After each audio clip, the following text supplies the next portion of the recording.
president for Iowa Audubon, and our representative for the three states, Minnesota, Iowa, and Missouri. And what do you call that, Doug? The Upper Mississippi Regional Office. And he's also vice president of Big Blue Stem Audubon. Is that Ames? Yep, and Ames. So he is a retired uh, um, DNR. He worked a number of different jobs. He was up Northwest Iowa as a manager, I think, up there, if I remember right. I'm kind of looking at it because I wrote all this out in notes so I'd have it. You know where it is? It's at home. Okay. And then he was the head of the non-game division of DNR for a number of years. And so got a lot of experience out in the field. Is a wonderful birder and another super photographer, as we're going to find out. And he'll give us his program on native plants and birds, grasslands. So let's give a hearty welcome to Doug Harr.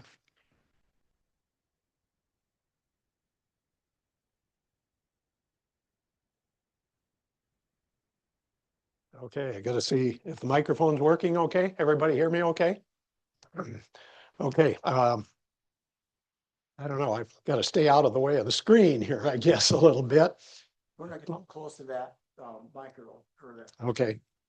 Well, I'd hate to block. I think I'll probably sit down so I'm not blocking people's view. Whatever you want me to.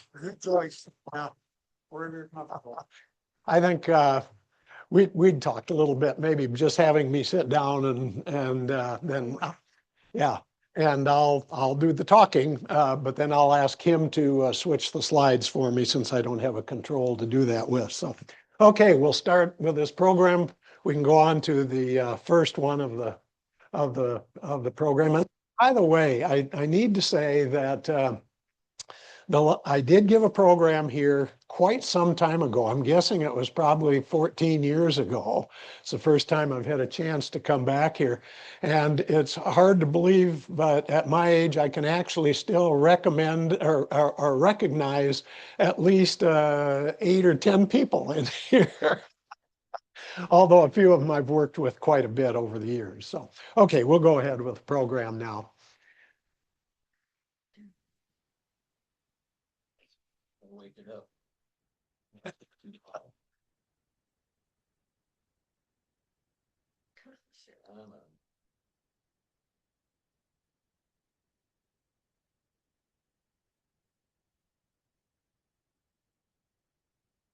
Quiet. Sure got quiet here all of a sudden, Tom. Yes.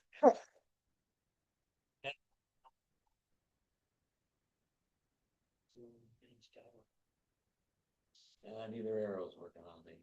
Oh, there we go. Okay. Looks like this is actually going to work now. So I'll tell you just a little bit of a background about this. Actually, about 7 years ago, I gave a program about just about prairie birds for a big winter prairie seminar that was being held in Ames. And I still had that slide program.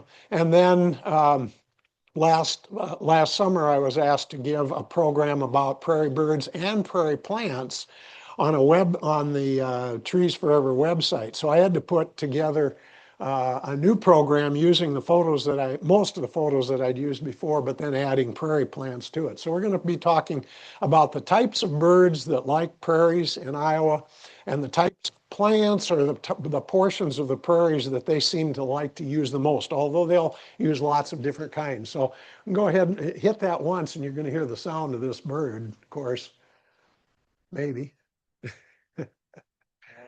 If we don't, we can go to the next one. That's just a call of a western meadowlark, which of course is the beautiful sound, the most beautiful sound of the two kind of meadowlarks we have. Okay, next slide then.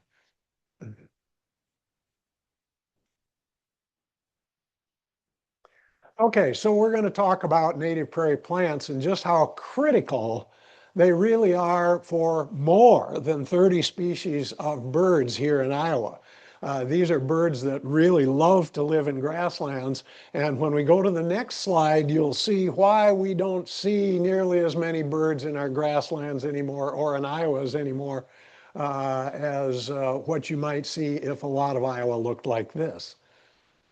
Because so much of Iowa is just, we are the most changed landscape of any state in the country. And so many of our farm fields, because of just basically corn and soybeans over the whole state, while they're good crops that have to be raised for farmers and to make money and everything and help the state, but it just does not provide enough habitat for very many kinds of birds. So very often you can only find 1 to 5 species of birds in these kinds of crop fields in Iowa. Next one, please. And many of you have probably seen this before. This is a photo that I've actually pulled out of the big report that came out in 2019 about the monstrous decline in birds since 1970. Basically, almost 30%, 29 to 30% of all the birds in North America have declined in the last 50 plus years now, 56 years. And this is the chart that was used or made by the Cornell Laboratory of Ornithology, showing what's happened to our different birds.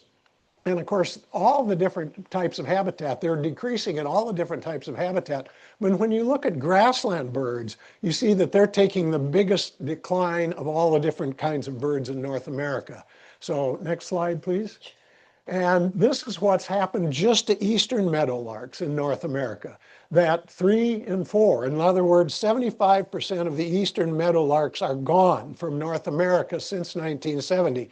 The western meadowlarks are going down too, not at quite as fast a pace as the easterns are, but it's getting a little tougher to find both kinds of meadowlarks in many kinds of habitat in Iowa. So you really have to do a lot of looking sometimes to find both of these birds. Where I live in central Iowa, fortunately, we've got a great big state wildlife area right across the highway from me. I live in Ogden, and it's called Harrier Marsh. It's about a 450-acre area, and we have both eastern and western meadowlarks there every year. The kind of interesting thing is the eastern ones seem to be found on the eastern side of the wildlife area, and the western ones are on the western side. So, but the further you go into western South Dakota, the more western meadowlarks you're going to find than you do in the eastern half of Iowa. Next one, please. Now, this is a slide I just added this week, actually, to the original program that I've given a few times, so that I didn't have to remember how each of these different birds are going to be are currently being ranked in Iowa. So when you see the name of a bird on these slides, if you see a single star, that means it's an Iowa species of greatest conservation need. If you see a double asterisk there, it's a threatened species, and if you see a triple asterisk, it's an endangered species in Iowa. Next, please. And this is kind of what the condition of Iowa's avian diversity habitat is in Iowa right now.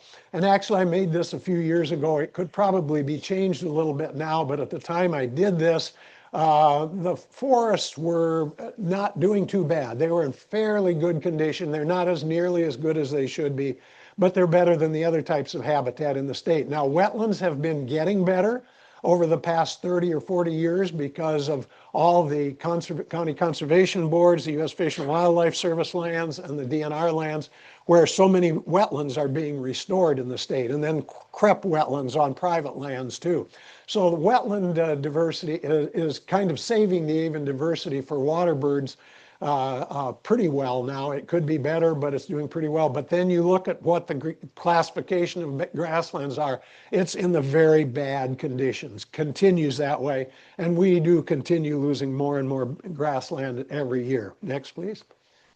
Now, we're going to start looking at some different types of prairies. And I'm going to start out with talking about short grass to mid-grass prairies, which are very rare in Iowa, but you can find them in a few places. If you get out into the Luss Hills, you can find a lot of mid-grass prairies. And this happens to be the Kaler Prairie, which is a National Natural Historic Site. That's what that stone is there. It was, I think it was dedicated by the U.S. Park Service back in about 1963. It's one of the greatest original prairies left in Iowa anywhere, and it has been expanded by DNR and the Fish and Wildlife Service a lot over the last 30 years now. But there are some grassland birds that really prefer short grass to mid-grass prairies. Now, they may be found in tall grass prairies too.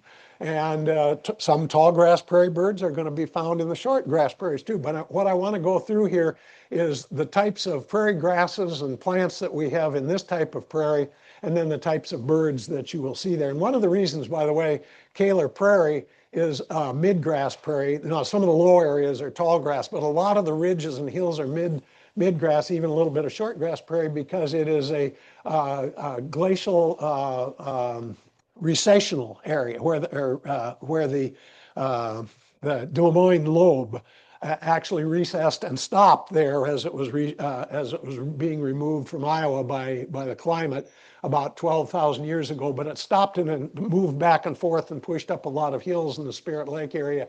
And a lot of those are rocky and sandy tops, so they tend to have pretty dry prairies on the tops of those. So it's short to mid-grass prairies. Okay, next.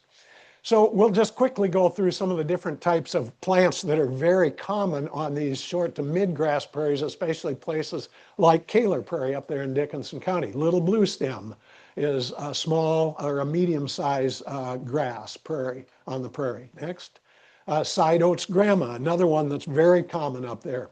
And by the way, a lot of these plants, both the grasses and the flowers, of course, provide seeds that bird can feed on, or they host insects that the birds can feed on. So that's why it's important to have those prairie grasses there and other prairie plants in order to provide the food for the prairie birds to stay there. Next. Prairie sage is a smaller variety of sage than you'll find out west. There's many different types of sages in the western part of the United States especially, but prairie sage is pretty common up there and in many prairies across Iowa, but especially in those mid-grass prairie areas. Next. Spiderwort, probably a lot of you are familiar with spiderwort on prairies all over the place. They're really a lot of them in those mid-grass prairies, but they're seen in virtually every native prairie I know of in Iowa. But that's a very beautiful plant to see up there in the Spirit Lake, Dickinson County area prairies. Butterfly milkweed, again, another beautiful plant that is seen all over Iowa, and it's actually being replanted on prairie restorations. You see it on a lot of the Iowa highway sidelines where they've been doing prairie reconstruction on them. So you'll see a lot of these. But it is a popular plant for butterflies and insects that birds can feed on. And next, please.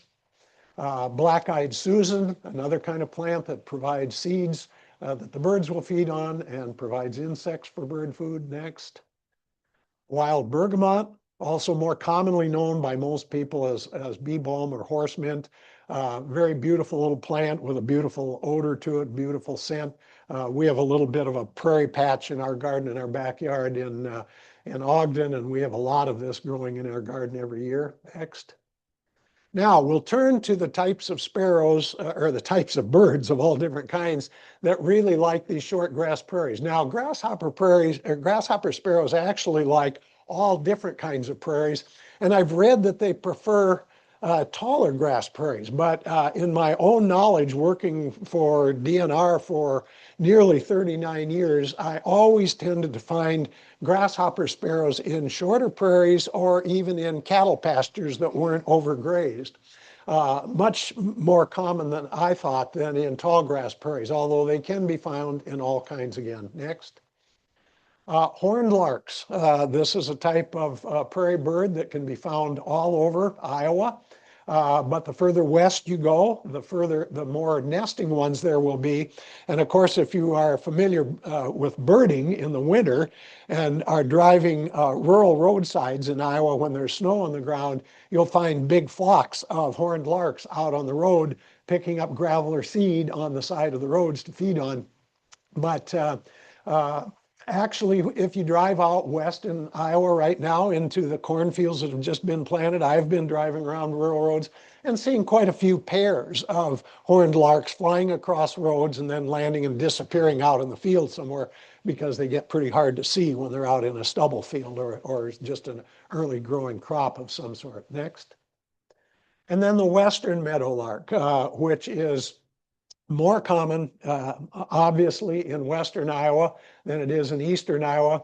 In fact, it's kind of interesting. In the first 29 years that I worked for DNR, I worked up in Lyon County, covering 5 counties of northwest Iowa over to Spirit Lake area as the wildlife management biologist. And living up at Larchwood, which is just the last town in the northwest corner of the state, just 17 miles from Sioux Falls, South Dakota. In that county, in the 29 years I worked up there, I only ever found 2 eastern meadowlarks that I can recall. Everything else was a western meadowlark up there. So when you get into that corner of Iowa and get into the Dakotas, Kansas, Nebraska, all you're going to see out there is the western meadowlarks. And they do like the little bit shorter prairies, and they like to not have brush and trees around so much as the eastern meadowlarks do. And then there's burrowing owls. Now, you might be wondering, why am I showing this about a bird in Iowa?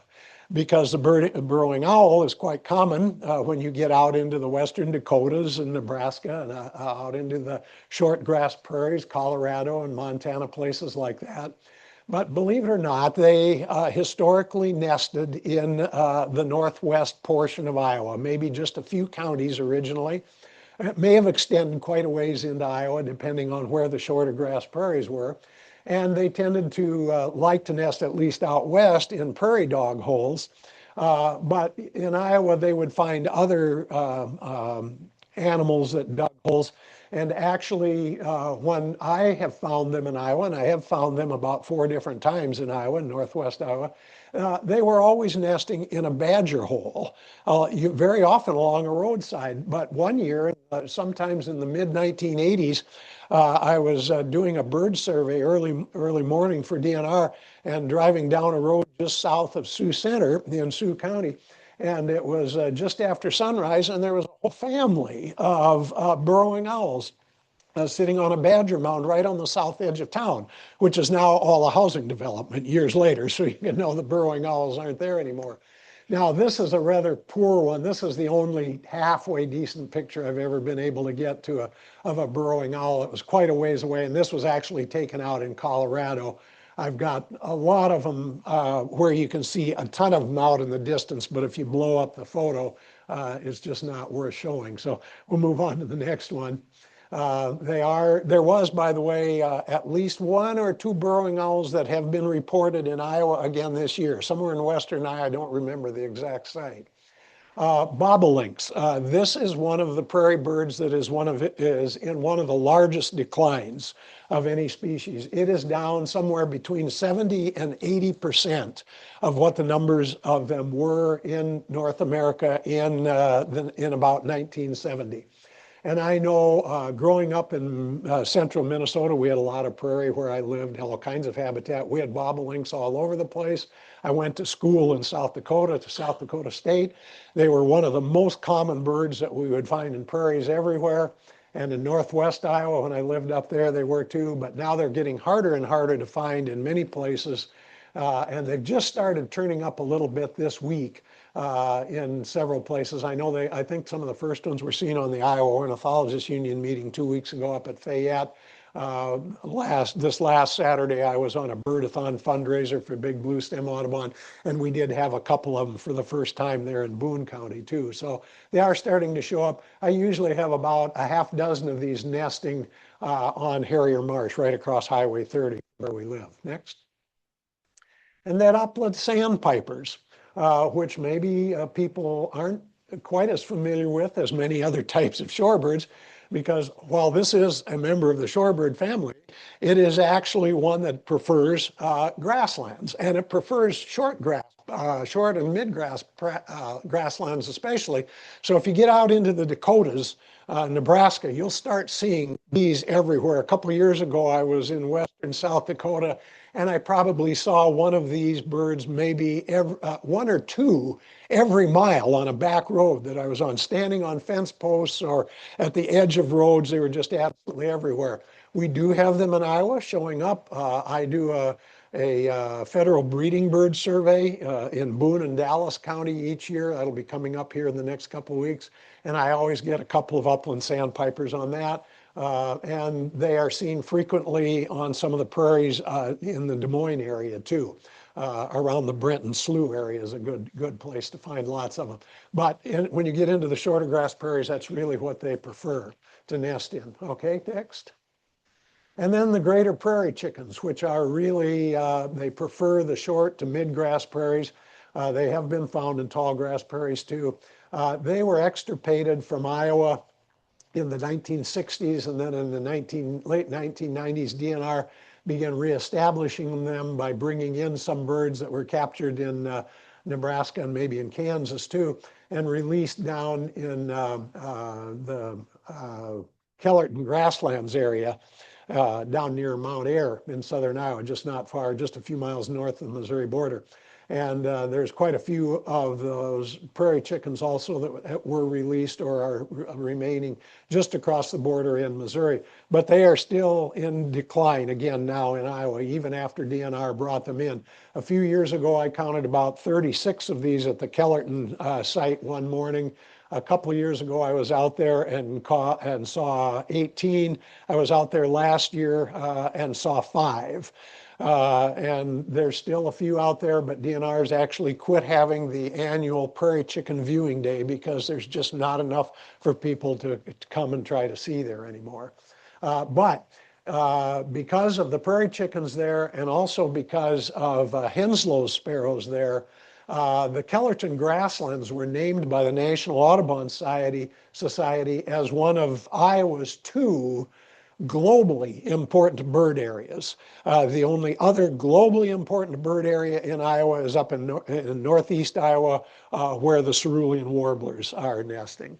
But this is a prairie bird that is, again, disappearing in Iowa, and DNR at this time is not looking at probably trying to reintroduce any more into Iowa. So we're going to have to see what happens to them as more grasslands is being lost down there in the Mount Ayr area. Next. Short-eared owls. Believe it or not, short-eared owls are actually considered an endangered species in Iowa because they have declined by so much over the years. They were primarily just a winter resident in Iowa, probably historically at one time 100 years ago. They may have nested in a few sites in northern Iowa, but basically are just in modern times just called a winter resident. But their numbers have declined severely. Although in certain prairies across Iowa, in the winter, you will be able to find these sailing around usually an hour or 2 before sunrise or sunset in the afternoon. See them soaring, kind of floating around like big butterflies, looking for their game in those prairie areas. And they do kind of prefer the shorter grass prairies. Okay, next. Okay, so now we'll go to the tall grass native prairie, which is preferred by many Iowa grassland birds. And this also is a photo, I believe, this is up in the Spirit Lake area. I think it's part of the Spring Run wildlife area, which is all restored to marsh and prairie. When I started working up there, it was about 920 acres. Today, it's approaching nearly 5,000 acres that have been restored by DNR and the U.S. Fish and Wildlife Service with help from Ducks Unlimited and Pheasants Forever. Okay, next. So the more common things that you're probably familiar with on the big tall grass prairies, of course, is big blue stem grass, next. Switchgrass, next. Indian grass, this is one, we've got all of these growing in the little prairie in our backyards. Actually, it's kind of overpowering a lot of the flowers in there. My wife is a little bit concerned that she doesn't have as many flowers there as we have tall grass in our little prairie now. Purple prairie cone flowers are found all over the state, but they are really abundant in the tall grass prairies everywhere that I have seen tall grass prairie. Next.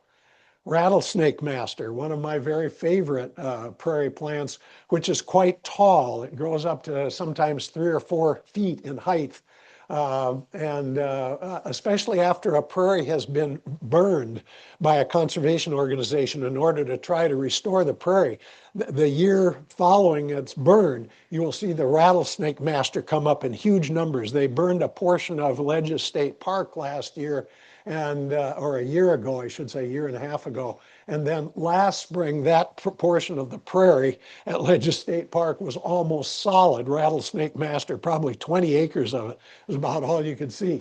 But it is an insect provider that the birds will use to feed on. So next. And of course, common milkweed, very common in all types of prairies, but especially the tall grass prairies. And there are many other types of milkweeds in Iowa as well, preferred by many types of butterflies like the black swallowtail here and in other insects that the birds can feed on. Next, cup plant. Another one that can provide a lot of food for birds in an interesting way. It's called cup plant because the leaves, you will notice, form kind of a cup around the stem. They wrap all the way around at the base. And so when it rains, water will be captured in it, and you will see prairie birds out there drinking water out of the cup plant's leaves. Next.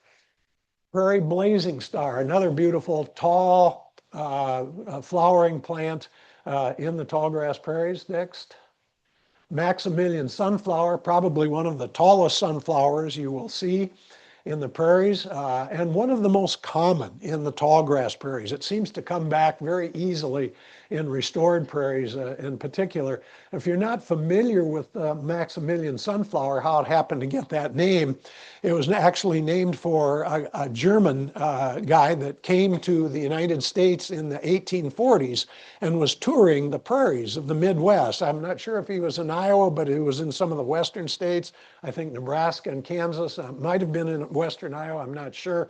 But anyway, he was the one who first saw this plant and wanted to determine exactly what it was. Nobody knew what it was. And so he provided information on it. And then it was officially named after Prince Maximilian as the Maximilian sunflower.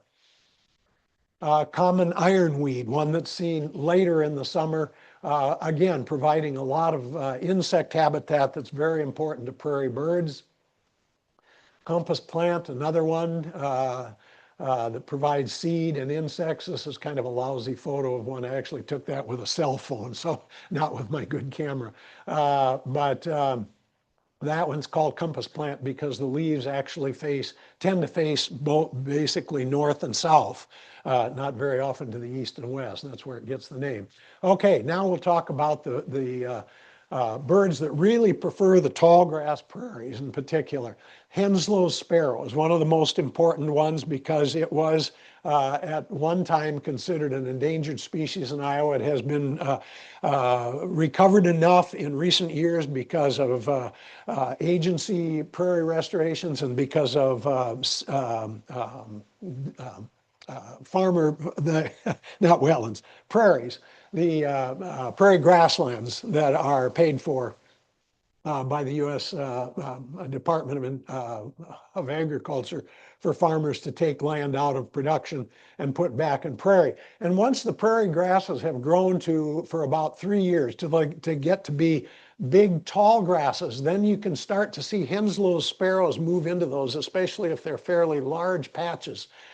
You will see them in smaller bunches of prairie, but if you've got a tall grass prairie that has grasses that have been growing up to a tall height for at least 3 years, you'll start to find Henslow's sparrows nesting in those areas. And actually, Henslow's sparrows made a huge comeback into Iowa in about, the first 20 years here of this century. And were in huge numbers down in southern Iowa, and that's one of the reasons that the Kellerton grassland area was named a globally important bird area, in particular because of the Henslow's sparrows, because Iowa actually has one of the largest populations of Henslow's sparrows in the United States to this day. So they're a little hard to see. Sometimes you have to learn their kind of faint little call to figure out what's calling. You might need a Merlin app to try to pick that one out for you and then try to see that little bird hiding in those very tall grasses. And then there's the dick thistles, which are considered a species of greatest conservation need, like most of the birds are in this program. But they are here in very big numbers. They're just coming in right now. They've just started to come in within the last week or two, starting to show up.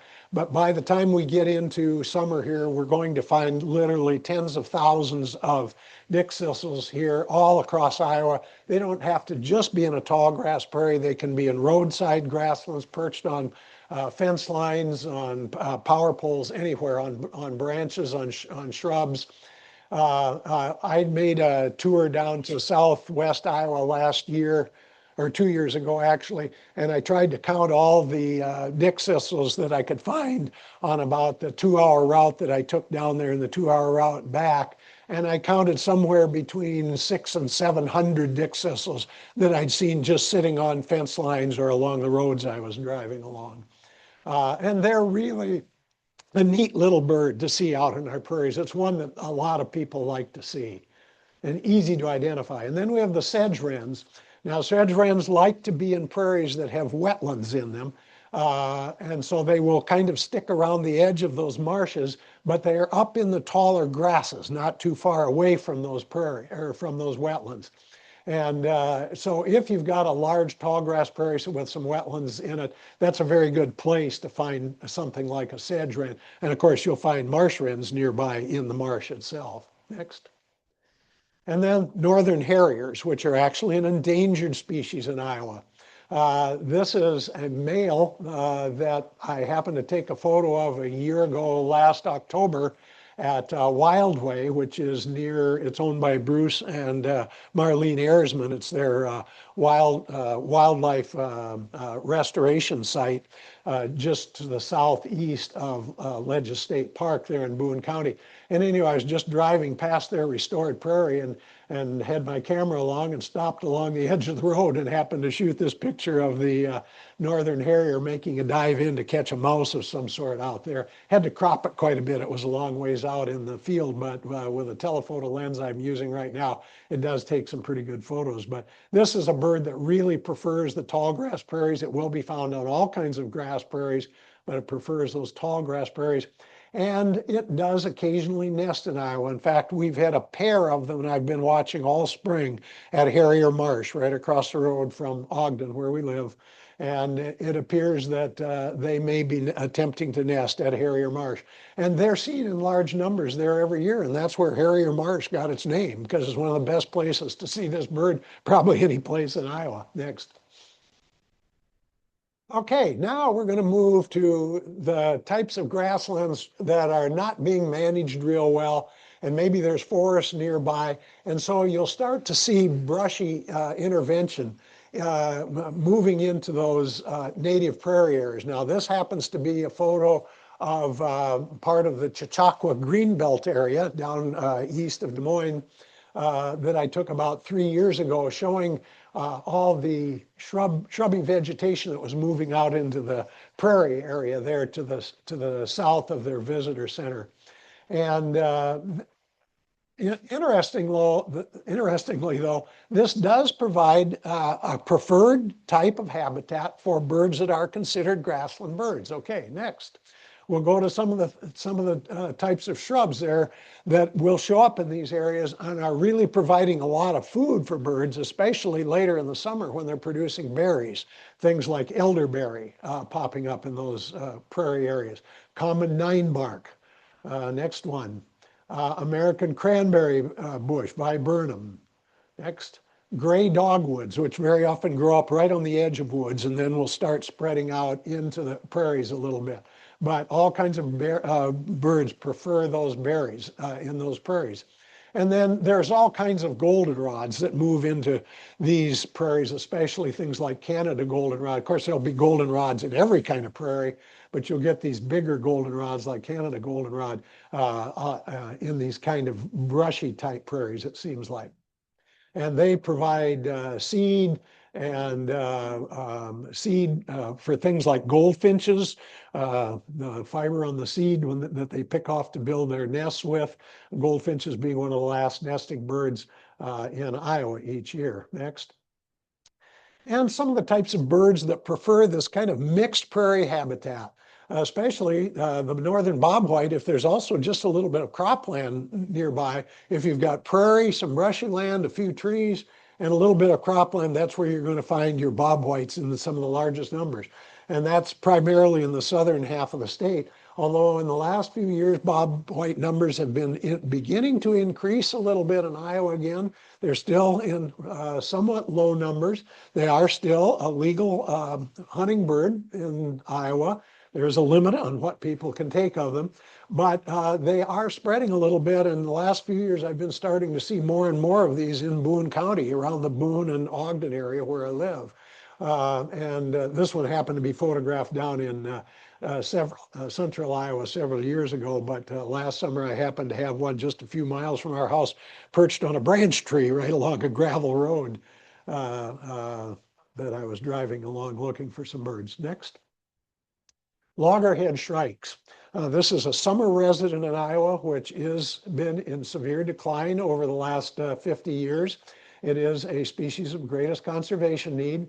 And it is seen here in the summer, nesting in several parts of Iowa, probably more in southern Iowa, where there happens to be more grasslands with shrubs nearby, because they really like to perch on the shrubs in or around the edge of grasslands when they're hunting for the little animals, and sometimes even a smaller bird that they will kill. I actually saw one of these kill an adult bluebird in western Iowa several years ago and carry it away. But primarily they're looking at large insects, mice, things like that. And they like to perch on these shrubs or branches, or even on power poles, things like that, along the edge of these kind of brushy prairies. Next.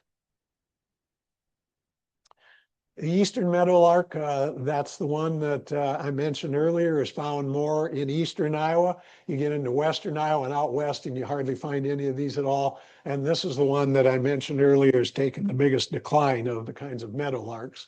But it prefers the prairie that has a little bit of brush around it. And you'll very often see these meadowlarks preferring to actually perch on some of the shrubs in or around the edge of that prairie. Next. And then the field sparrows. Field sparrows are a bird which really appreciates the brush, the shrubs that are in a prairie or around the edge of a prairie, where you'll find the largest numbers of them almost always. Next. And Bell's, a bird that's more in southern Iowa. It does range a little up into the eastern edge of Iowa, and also the western edge of Iowa, up the Missouri River, up even, I think, up the Big Sioux River a little bit. But about the farthest north I've ever seen it is around the Fort Dodge area. I've never seen one anywhere else in the northern part of Iowa. But they are a bird that likes to live in the brushy edges of prairie, and especially if there are some marshes or streams or lakes nearby. This is a photo of one down at the Big Creek Wildlife Area, north of Des Moines, north of Johnston, where they show up every year, and all kinds of birders in the Des Moines area go out there and find them every year and take portraits of them like this. They're very common there at that area in particular. But they can be found around usually any prairie in the southern half of Iowa that has some brush around it. And they have a very distinctive call among all the, different from all the other vireos. Once you hear that call, you'll be able to identify that one anywhere. Next. And then the common yellowthroat. Of course, this is a bird that's found all over Iowa in a lot of different habitats, but in the brushy edge of prairies is very often the most common place to see the largest numbers of them all the time. Next. Okay, and then we'll go to savannas. Yeah, because these are the most popular with certain species of birds that a lot just think of them as forest birds, but they really like these savannas. That is a prairie that is dotted with different types of trees, like a couple that I'll show you coming up here in the next ones.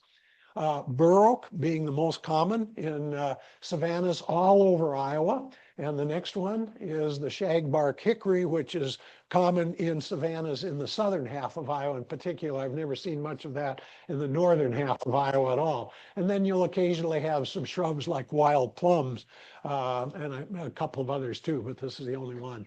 But this is a good place to find things like lark sparrows. And lark sparrows can also be found even along roadsides very often if you've got grassy ditches and then a few trees growing along the edge of that roadside, scattered trees. So it almost is like a little savanna in a roadside ditch. Those are good places to find lark sparrows. But if you really find a real savanna, that's a common place to find lark sparrows. They like to be on the ground a lot, under the trees in the grassland around, and very often the edge of roads in those grassy areas. Next. And then an American barn owl, which is an endangered species in Iowa. This recently, its name has been changed from just barn owl to American barn owl because it was split from European barn owl. I'm not sure if that's the exact name, but anyway, it's been determined to be a separate species now. It's called American barn owl. This is not a picture of a wild one. It's a photo I happened to take at a big birding event in Texas a few years ago. But it's the only decent photo I've ever been able to get of a barn owl anywhere. But this is an owl which in the last few years in Iowa has begun to show up in a little bit larger numbers. There's a lot of county conservation boards and DNR places that are putting up barn owl houses, and they're starting to show up in more and more places across the state, especially the southern half of the state, but where these barn owl houses are being put up. I think last year there was probably somewhere between 35 and 38 barn owls known to be nesting, identified as nesting in Iowa. There could have been more than that. And that's up probably 10 to 15 from what there was just a couple of decades ago in Iowa. So these are making a little bit of comeback, but what they really like is these savanna type areas where you can put the barn owl houses for them to try to nest in. Next.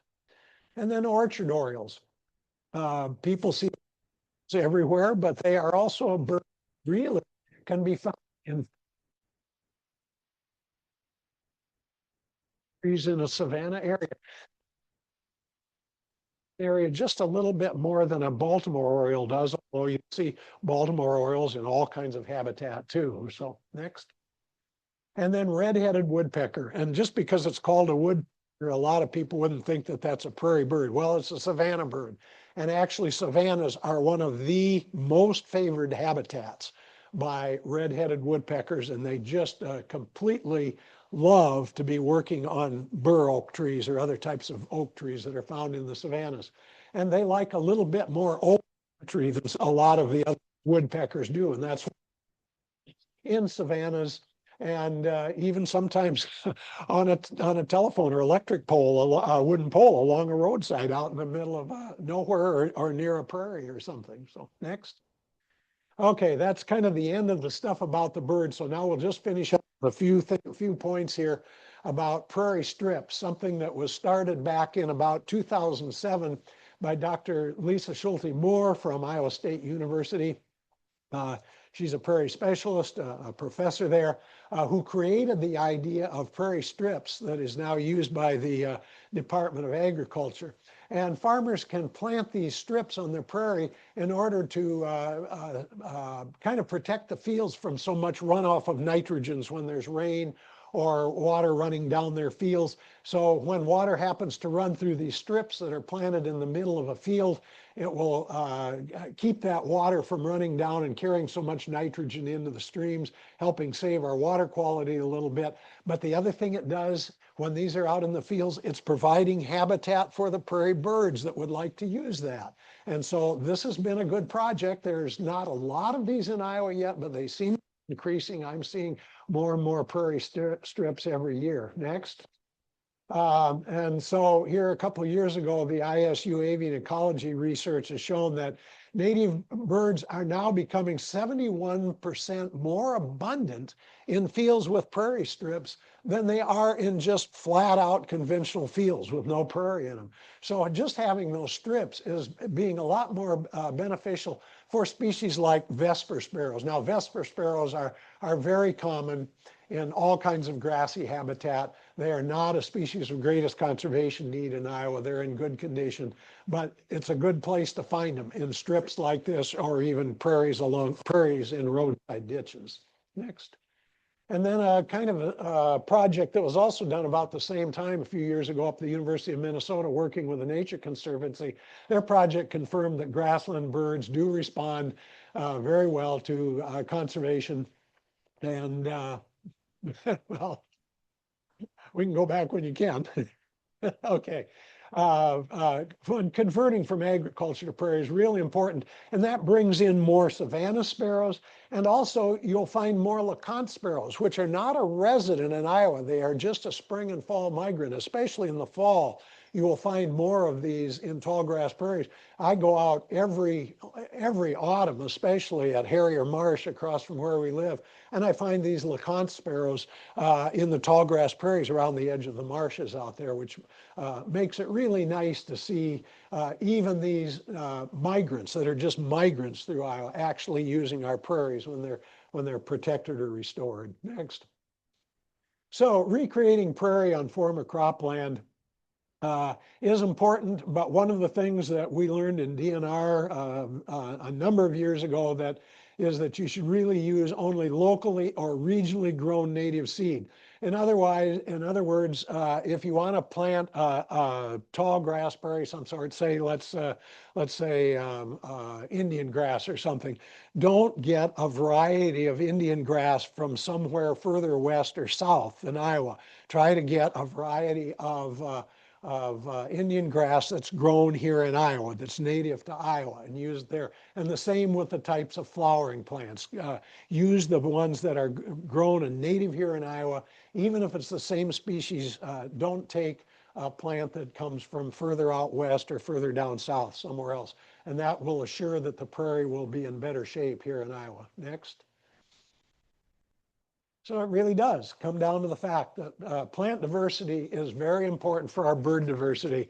We wouldn't have 1 to 5 birds in prairies, native prairies. We have the more than 30 species of birds that show up in our native prairies when there's only 1 to 5 in most croplands in Iowa these days. Next. And then when you're managing prairies, when DNR or other agencies, county conservation boards do that, prescribed patch burns and rotational grazing in prairies is really very important to create mixtures of habitat. That rotational grazing in southern Iowa is being done more in cooperation with DNR and the National Audubon Society. And it is then when it's managed properly, it's preferred by a large variety of grassland birds. Next. So one of the things that I happened to find online a couple of years ago was this phrase. I really like it. And it was talking about cattle and managing their pastures right. And so what's good for the birds is also good for the herds. Next. Now, National Audubon, as I just mentioned, is working to create conservation-based grazing to protect grassland birds all over the western half of the United States right now. And you can see all these dots that are all over the green dots are places where a couple of years ago, this is an older picture, a couple of years ago where they had had contracts with private landowners to create bird-friendly land the way that by the way they were using their cattle and not using much for insecticides or herbicides, a lot of things, and doing rotational grazing and everything. And then when those are officially designated by National Audubon, then those cattle ranchers can actually sell more valuable meat to local meat markets, bringing them more meat, more money for their livelihood. Of course, it makes, you know, what's happened to beef in the last year, so every kind of cost has gone up. But this is actually some of the healthiest and best beef that you can buy when it's grown in a site like this. And you may not know it yet, you may not have heard it yet, but now National Audubon and DNR have just jointly agreed to pay for a new National Audubon employee who's going to be running the same program for the entire state of Iowa. It is Tucker Luter, who is a member of the Iowa Ornithologists Union. He's from over just north of Sioux City is where he lives. I've known him for years, when he was just a little kid in the Iowa Ornithologists Union. But he worked for the last few years for the Nature Conservancy out there north of Sioux City in the big grasslands out there, the Nature Conservancy. But now here in, I believe it was in February, He was hired by National Audubon. He'll be working out of the Sioux City area, but he will be traveling all over Iowa to try to work with cattle ranchers to create bird-friendly ranching here in Iowa. Next. And then even in communities, native vegetation plantings can help our native birds. Now, it may not do a lot for a lot of species. This happens to be a little prairie park that's in the eastern portion of Boone, Iowa. This was taken a few years ago. Actually, it's grown up to quite a brushy prairie now, so you're starting to see a different variety of birds in it now than there was when this was just first created to prairie. But having prairies, even in communities, can be very helpful for grassland birds. Next. And then you can use native plants and trees in your own yard. This is our backyard in Ogden. It's a little patch of prairie kind of on the northwest corner of our yard. Most all the rest of the trees in our yard are all natives except one that we should never have planted, but it's still there. But anyway, this really has done a lot for the birds in our yard. Since we moved there 24 years ago, planted all these trees in the prairie garden, we have now either seen in our yard or over our yard 128 species of birds in our yard there. And we have probably the most diverse yard in vegetation of the whole little town of Ogden, which is only about 2,000 population. Next. So now, just to finish up the last two slides here, if you want to learn more about native trees, shrubs, flowers, and grasses, things to plant for birds where you live, then you can go to this link on the National Audubon Society's website, audubon.org/native-plants. And that'll take you to this site where you can look up, you can put on your zip code there and then find plants. And it'll take you to the types of plants that should be grown in your area to attract birds to your yard. And next one. And then we also have a similar kind of thing like that in the Bird Friendly Iowa community, our Bird Friendly Iowa program. Now, a couple of years ago, we became part of the much larger now Bird City Network, which now has, I think, at least 9 states and we're getting 3 more states now, I think, and about 3 South American, Central and South American countries that are now all officially designated in the Bird City Network. And all our Iowa towns that are designated and our Iowa counties that are designated are part of that Bird City network. But you can still go to birdcity.org/Iowa, and that will take you to a page where you can look up the types of plants that will bring birds to your yard, or you can look up the type of birds you want, and that will tell you what type of plants to bring for those birds. So you can go to either one of those on that website. And next.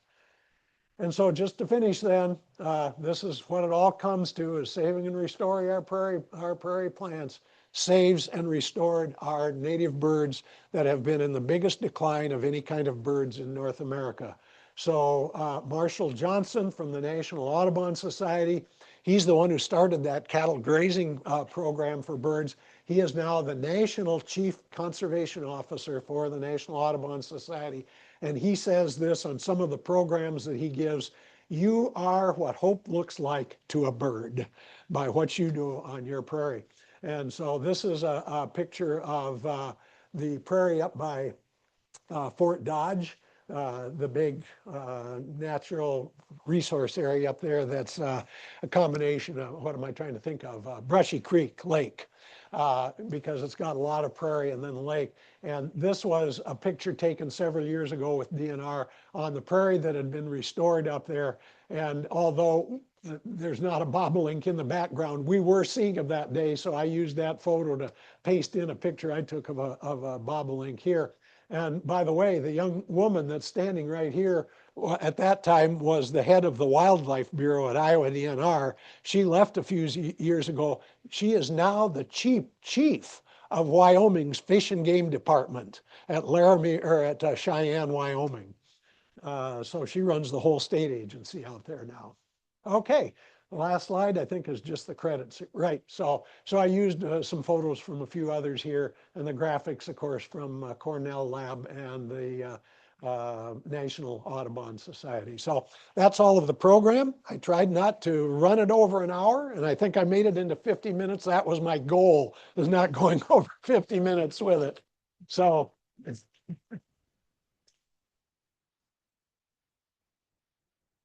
and if you have any questions, I'd be happy to try to answer. I know we have some other people in here that are have a lot of knowledge about wildlife. So I have a quick question. yeah. So, with Iowa, you notice like the Bird City Network going to South America, what, because they'll spend 9 months of the year someplace else other than Iowa.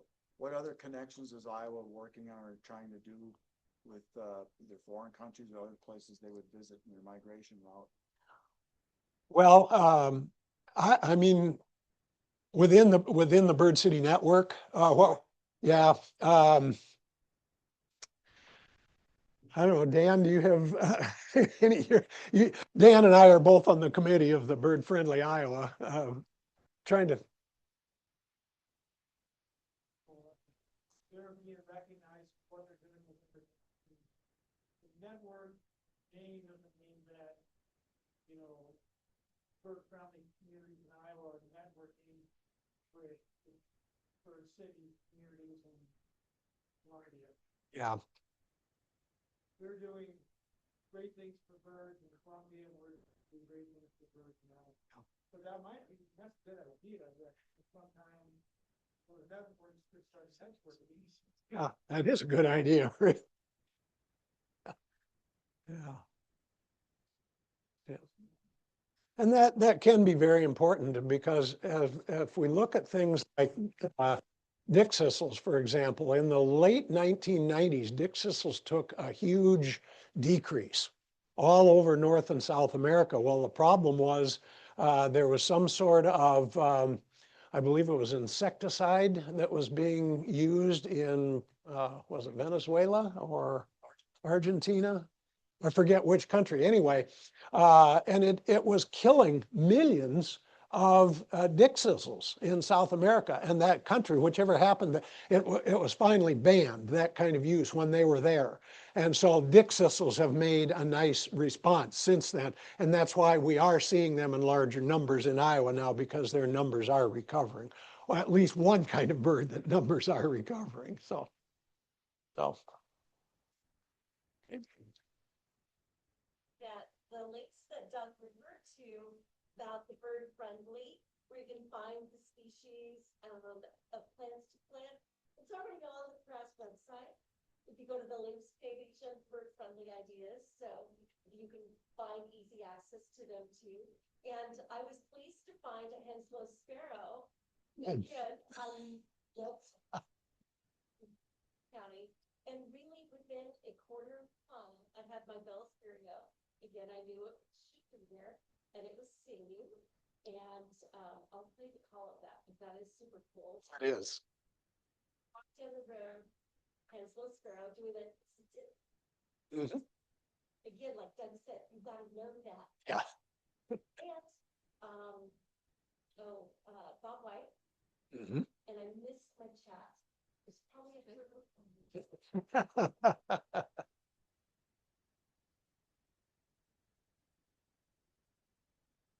So cool.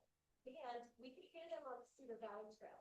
So I did. You guys want to hear the Henslow?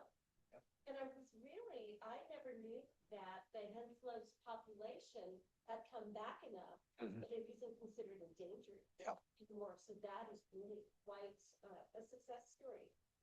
And we could hear and see Henslows at Cedar Natural Area?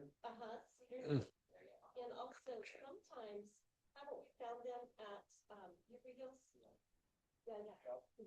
Prairie up there, Cedar Hill Sand Prairie. Yeah, it's gonna be hard to hear probably. Yeah.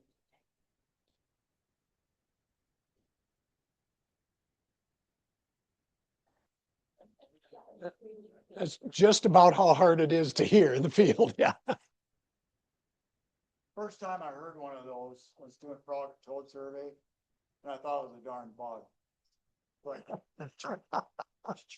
go up where it fronts. I have somebody that knew, you know, that's a Henslow sparrow. In the morning, I'll come up and sing, you know, and stuff.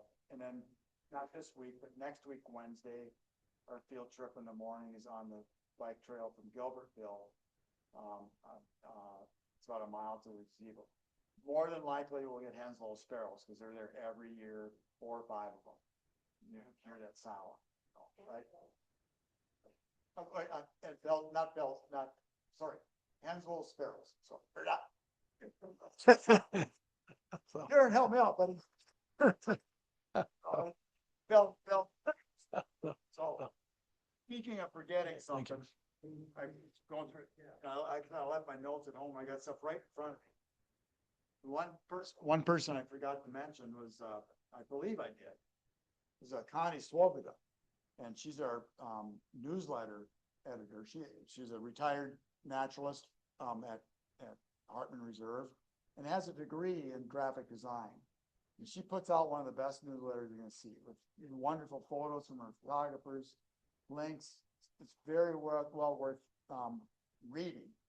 And she does a wonder, and she loves doing it. And she'd be here tonight, but her mother had surgery, so she's with her tonight, working with her. And then the other thing I wanted to say is, you take a look back there, and there's a whole lot of really wonderful desserts. So I hope you stay around and visit a little bit longer, get something really, really good dessert, and you should be, if you did it right, you'd be waddling out of here. Darren. Need to take the time to thank Tom, being our president, for passing us.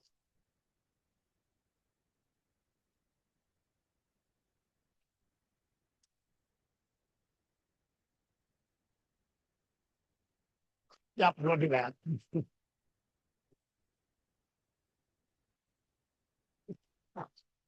All I can say to that is thank you